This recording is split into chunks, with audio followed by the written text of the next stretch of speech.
5 year LLB notification 2024 വന്നതിനെ സംബന്ധിച്ച് നമ്മൾ വീഡിയോ ഇട്ടിട്ടുണ്ടായിരുന്നു. ക്ലിക്ക് 3 year LLB നോട്ടിഫിക്കേഷൻ എത്തിയിട്ടുണ്ട്. ക്ലിക്ക് 3 year LLB 2024 നോട്ടിഫിക്കേഷൻ എത്തിയിട്ടുണ്ട്. ഓൺലൈൻ ആപ്ലിക്കേഷൻ ഇന്ന് മുതലാണ് സ്റ്റാർട്ട് ചെയ്തിട്ടുള്ളത്. ഇന്നാണ് നോട്ടിഫിക്കേഷൻ വന്നിട്ടുള്ളത്. 26/7/2024 ഫ്രൈഡേ ഇന്ന് തൊട്ട് സ്റ്റാർട്ട് ചെയ്തിട്ടുണ്ട്. ലാസ്റ്റ് ഡേറ്റ് ഫീസ് പേയ്മെന്റ് ചെയ്യാനുള്ള last date 2/8/2024 5 PM last date വരുന്നത്. ഇനി അഡ്മിറ്റ് കാർഡ് നമ്മൾ ഡൗൺലോഡ് ചെയ്യാൻ സാധിക്കുന്നത് 12/8/2024 എൻട്രൻസ് എക്സാമിനേഷൻ സെയിം ഡേറ്റ് ആണ്. ഇത്തവണ ക്ലിക്ക് 3 year LLB എൻട്രൻസിന്റെയും 5 year LLB എൻട്രൻസ് എക്സാമിനേഷന്റെയും സെയിം ഡേറ്റ് തന്നെയാണ് എക്സാം നടക്കുന്നത്. 18/8/2024 സൺഡേ ആണ് എക്സാം നടക്കുന്നത്.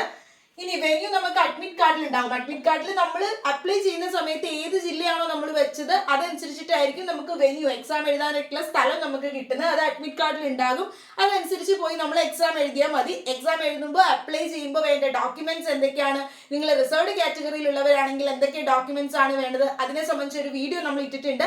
ഇനി ക്ലീയുടെ സിലബസിനെ സംബന്ധിച്ച് നിങ്ങൾക്ക് എല്ലാവർക്കും ഡൗട്ട് ഉണ്ടാവും. ക്ലീയുടെ സിലബസിൽ വന്ന ചേഞ്ച് എന്താണ് എന്നതിനെ സംബന്ധിച്ച് നമ്മൾ ഒരു വീഡിയോ ഇട്ടിട്ടുണ്ട്. ആ വീഡിയോ കണ്ടു നോക്കുക. ക്ലീയുടെ സിലബസിൽ എന്താണ് ചേഞ്ചസ് വന്നിട്ടുള്ളത് എന്നതിനെ സംബന്ധിച്ച്. അപ്പൊ നിങ്ങൾക്ക് അപ്ലൈ ചെയ്യാനായിട്ടുള്ളതിൽ വേണ്ട സൈറ്റ് എന്ന് പറയുന്നത് cee.kerala.gov.in എന്ന വെബ്സൈറ്റ് വഴിയാണ് അപ്ലൈ ചെയ്യേണ്ടത്. അപ്ലൈ ചെയ്യുമ്പോൾ കൊടുക്കേണ്ട ആപ്ലിക്കേഷൻ ഫീസും പറയുന്നുണ്ട്. അപ്പൊ ഈ ആപ്ലിക്കേഷൻ ഫീസ് നിങ്ങളുടെ കാറ്റഗറി അനുസരിച്ചുള്ള ആപ്ലിക്കേഷൻ ഫീസ് കൊടുത്ത് ഈ പറയുന്ന ഡോക്യുമെന്റുകൾ എന്തൊക്കെയാണെന്ന് ആ വീഡിയോ കൊടുത്തിട്ടുണ്ട്. ആ ഡോക്യുമെന്റ്സ് ഒക്കെ വെച്ച് നിങ്ങൾ ആദ്യമേ പേരൊക്കെ വെച്ച് രജിസ്റ്റർ ചെയ്തതിന് ശേഷം വേണം നിങ്ങൾ അപ്ലൈ ചെയ്യാനായിട്ട്. ഈ ഡോക്യുമെന്റ്സ് വേണ്ടതനുസരിച്ച് നിങ്ങളുടെ കാറ്റഗറി അനുസരിച്ചുള്ള ഡോക്യുമെന്റ് എന്താണോ അതൊക്കെ വെച്ചിട്ട് അപ്ലൈ ചെയ്യുക. നേറ്റിവിറ്റിയും നാഷണാലിറ്റിയും ഫോട്ടോയും സിഗ്നേച്ചറൊക്കെ എല്ലാവരും അപ്ലോഡ് ചെയ്യേണ്ടതാണ്.